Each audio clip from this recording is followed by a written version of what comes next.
Alors la semaine dernière, si vous écoutez Israël Sababa, nous avons parlé de l'opération Tapis Rouge organisée de main de maître par l'association AMI. Alors l'association AMI, Alia Meilleure Intégration, dirigée par son président Avi-Zana, que nous avons la chance d'avoir au micro d'Israël Sababa, qui nous donne une vue d'ensemble de qu'est-ce que représente en fait cette opération Tapis Rouge. Et cette alliance que ça représente Exactement. pour nous en Israël. Avi-Zana, bonjour. Bonjour. Quand nous avons lancé l'association AMI avec Gilles Taïeb, Pierre Bessénou et d'autres amis encore, nous avons décidé que l'ALIA devait être quelque chose maintenant de beaucoup plus ouvert, de beaucoup plus public, de beaucoup plus fort, plus émotionnel.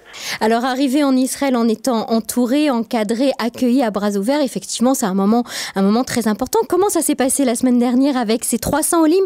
Je crois qu'ils étaient 300 dans cet avion. Le grand rabbin d'Israël est venu leur apporter la bénédiction.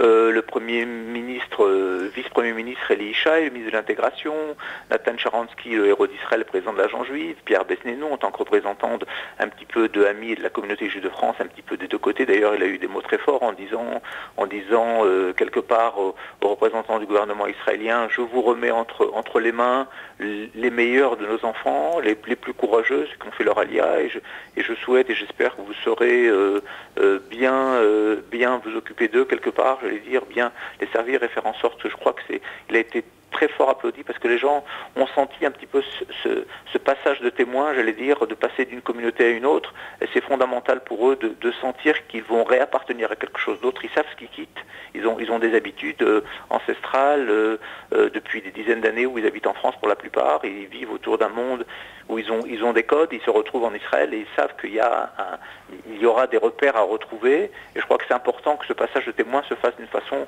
la plus officielle et la plus